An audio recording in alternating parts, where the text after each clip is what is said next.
लें कि किस तरीके का मौसम है। और ये मौसम देखे जो भी मौसम चेंज होता है ना, आपको पता है कि बीमारियां साथ लेकर आता है। लेकिन जिस तरह के मौसम हम देखे जा रहे हैं पाकिस्तान में, जिस तरह पाकिस्तान में मौसम की तब्दीलियां हो रही हैं, ये कई ज्यादा खतरनाक किस्म की बीमारियां साथ लेकर आ रही हैं। यानी कि स्किन एलर्जी, स्किन कैंसर, फेफड़ों का कैंसर, इसके अलावा हम बात कर लेते हैं हेपेटाइटिस की, इसके अलावा हम बात कर लेते हैं मुख्तलिफ बुखार की, इसके अलावा मुख्तलिफ किस्म के जुकाम की हम लोग बात कर लेते हैं।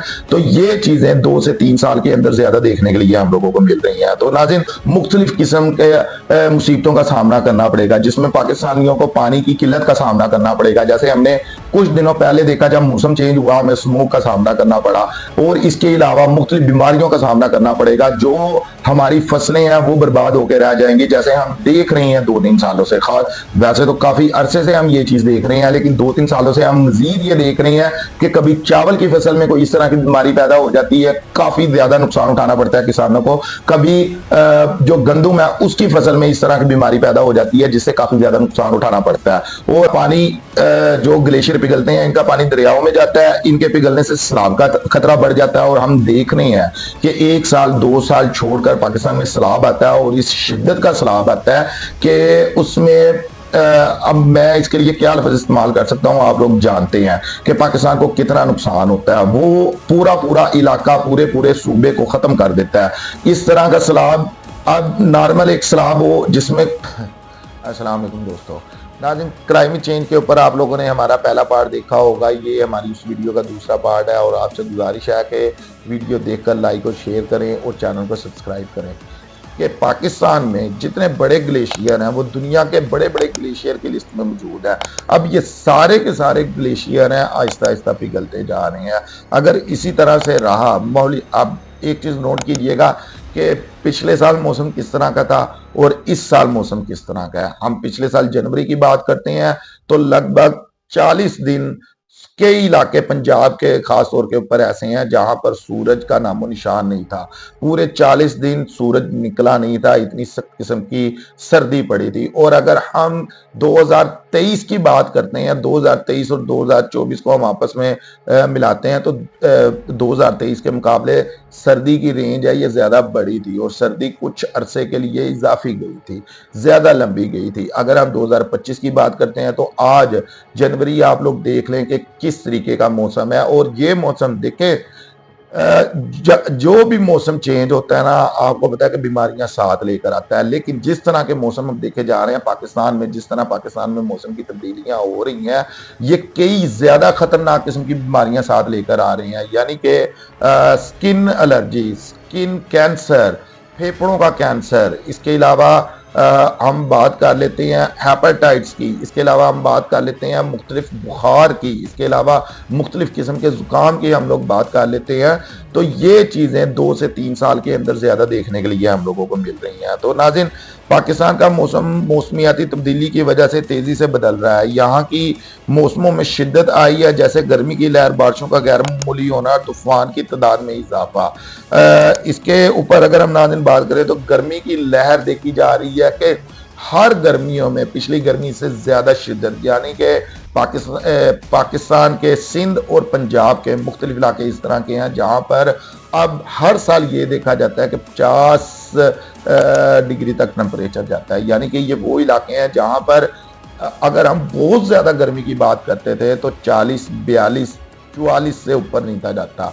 अब पंजाब के खास तौर के ऊपर पंजाब की मैं बात करता हूं तो पंजाब के बहुत से इलाके इस तरह के हैं जहां पर हमने 2024 में ये देखा कि 50 डिग्री तक टेम्परेचर गया है। ये किस वजह से गया है? ये माहौलियाती चेंजिंग की वजह से, क्लाइमेट चेंज हो रहा है, जो सा ग्लोबल वार्मिंग, इसकी वजह से नाज़रीन ये सब कुछ हो रहा है। और ये काफ़ी ज़्यादा नुकसान साबित हो रहा है पाकिस्तान की आवाम के लिए, ख़ास तौर के ऊपर बच्चे, बुजुर्ग और जो कमज़ोर ख़वातीन है, जो प्रेगनेंट ख़वातीन होती हैं, उनके लिए। तो इसके अलावा अगर हम नाज़रीन खुश्क साली की बात करते हैं तो वो भी काफ़ी ज़्यादा पहले की निस्बत काफ़ी ज़्यादा खुश्क साली देखी जा रही है पाकिस्तान के मुख्तलिफ इलाकों में। बाज़ इलाके पानी की कमी का शिकार होते हैं। पानी की कमी का शिकार किस वजह से हो रही हैं कि एक तो हमारे पास पानी स्टोर करने के लिए कोई चीज़ नहीं है इस वक्त। अगर हम कुछ डैम अपने पास इस वक्त रखते भी हैं तो वो इतने नहीं है जो पाकिस्तान की ज़रूरत पैदा कर सकें। बहुत से डैमों के ऊपर पाकिस्तान को काम करना होगा, क्योंकि आइंदा आने वाला जो सा वक्त है ना, वो यही चीज़ें आप लोगों को बता सकती हैं। जब आपकी तजारत नहीं होगी, जब आपकी ज़राअत नहीं होगी, तो आप दुनिया के उन मालिक में शामिल तक भी नहीं हो सकते जो तरक्की की लाइन में शामिल हो रहे हैं, जो तरक्की करना चाहते हैं। बाकी तरक्की करने की तो बड़ी दूर की बात है। इसके अलावा नाज़रीन हम बात कर लेते हैं तूफ़ान की। तो मौसमियाती तब्दीली के बाद तूफ़ानों की शिद्दत में भी इजाफा हुआ है, बहुत ज़्यादा इजाफा हुआ है। और पाकिस्तान के मुख्तलिफ इलाके इस तरह के हैं जहाँ पर जिस तरह सैलाब जलजिला नुकसान पहुंचाता है, इसी तरह ये तूफान भी नुकसान पहुंचाते हैं। जिस तरह अगर हम अब सर्दियों की बात करते हैं तो अभी भी आप लोग ये देख लें कि बहुत से इलाके पाकिस्तान के इस तरह के हैं जहां पर बर्फ पहले से ज्यादा पड़ रही है। अगर हम लोग इसको एक इंजॉयमेंट के तौर के ऊपर लें तो ये बात पाकिस्तानियों की बेवकूफ़ी होगी, क्योंकि देखना ये होता है कि इससे नुकसान कितना हो रहा है। एक इलाका, एक शहर इस तरह का है जहां पर अगर बर्फबारी होती है तो वो एवरेज होती है, जैसे कि हर साल देखने में मिलता था। लेकिन इन सालों में देखने के लिए ये मिल रहा है कि बर्फबारी काफ़ी ज़्यादा पहले की निस्बत ज़्यादा हो रही है और वो लोगों का नुकसान कर रही है। जो रोज़मर्रा की ज़िंदगी है उसको कैद करके रख दिया है। लेकिन हम लोगों ने सैर सपाटे करने के लिए जाना होता है तो हम उसको सिर्फ इंजॉयमेंट के तौर के ऊपर देखते हैं। और अगर आप लोग आप लोगों के सामने से वो न्यूज़ गुजरी हो 2024 की भी, 2023 की भी और शायद 2000 की भी, कि पाकिस्तान के मुख्तलिफ इलाके इस तरह के हैं, जैसे हाफजाबाद, अगर हम 2024 की बात करते हैं तो मंडी बावलदीन, जहां पर ये इलाके इस तरह के हैं कि बहुत कम देखा जाता है कि यहाँ पर जिसको हम अपनी सादा जुबान में ओले कहते हैं, बारिश के दौरान जो बर्फ पड़ती है, ठीक है, वो बहुत कम होता है, इस तरह देखने के लिए मिलते हैं। लेकिन अगर हम हाफजाबाद, मंडी बावलदीन और कुछ और इलाके हैं इनकी बात करते हैं तो यहाँ पर देखा ये गया है कि बारिश की जगह बर्फ पड़ी है। यानी कि ये इलाके सब्र भी नहीं किए जाते कि इन इलाकों में ऐसा कुछ हो भी सकता है। ठीक है, तो इन इलाकों में भी बर्फ पड़ी है। जो इन इलाकों के रहने वाले लोग हैं वो अच्छे तरीके से जानते होंगे कि उनकी जिंदगी कितनी ज्यादा मुश्किल हो गई थी जब ये सब कुछ हुआ था। तो नाज़रीन, इसके अलावा सैलाब, जिस तरह 2022 में हम लोगों ने देखा कि पाकिस्तान 2022 में पाकिस्तान में होने वाला सैलाब एक बड़ी मिसाल है। ग्लेशियर के पिघलने और शदीद बारिशों ने लाखों अफराद को मुतासिर किया। सैलाब ने खेतों, इंफ्रास्ट्रक्चर और हजारों घरों को नुकसान पहुंचाया था, जिसकी इमदाद आज तक हम लोग मांग रहे हैं और खा भी चुके हैं। तो नाज़रीन, ज़राअत की बात कर लेते हैं। शदीद गर्मी, कम बारिशें और गैर मुतवक्का मौसम ने ज़री पैदावार को मुतासिर की है, जिससे गरीब किसानों को मुश्किलात का सामना है। अब ये भी वजह हम लोगों को देखने में आइंदा भी आएगी जब गर्मियों का मौसम शुरू होगा, क्योंकि अब तक भी हम लोग यही देख रहे हैं कि कुछ किया नहीं जा रहा। दरख्तों के ऊपर कोई काम नहीं किया जा रहा, जंगलात की कटाई के ऊपर कोई काम नहीं किया जा रहा। तो जो सबसे ज़्यादा नुकसान होगा किसानों को, जिनका पेशा ज़राअत है, तो वो गर्मियों में मज़ीद नुकसान बर्दाश्त करने के लिए तैयार रहें। तो इसके अलावा नाज़रीन, अब हम स्मोक की बात करते हैं। जिस तरह हमने देखा कि स्मोक इस मरतबा पाकिस्तान की एक हेडलाइन इस तरह की बनी रही जिसने कई दिन पाकिस्तानियों को नचाए रखा। वैसे तो इसके ऊपर लाहौर में एक पहला टावर भी लगा दिया गया, स्मोक टावर लगा दिया गया, लेकिन ये फ़र्क हमें फील होगा अगले साल अगर इसके ऊपर मज़ीद काम हुआ तो। वैसे उसका टेस्ट किया गया, वो कामयाब रहा है, लेकिन अगले साल पता लगेगा कि क्या इसके ऊपर जो हम लोगों ने एक काम किया, और वो काम तब किया जब स्मोक चली गई थी। वैसे तो वो काम तब हम लोगों को करना चाहिए था जब स्मोक आने वाली थी, क्योंकि ये पहला साल नहीं था जब पाकिस्तान में स्मोक हुई, और ये पहला साल नहीं था जब स्मोक की वजह से पाकिस्तानी बीमार हुए और मुख्तलिफ बीमारियों का शिकार भी हुए।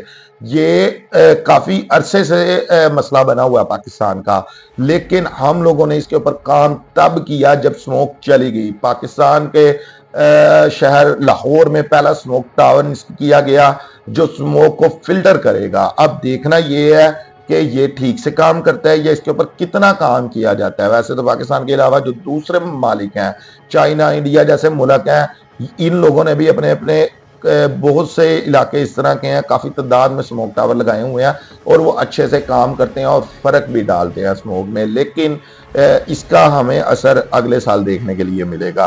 तो नाज़रीन, स्मोक की वजह से भी जो अगर हम बीमारियों की बात करते हैं तो दिल की बीमारी, आंखों की बीमारियां, कैंसर, फेफड़ों का कैंसर और फेफड़ों की मुख्तलिफ बीमारियां पैदा होनी हैं। तो उम्मीद करते हैं इंशाल्लाह ताला इस सब कामों के ऊपर जो हमारी हुकूमत है वो काम करेगी।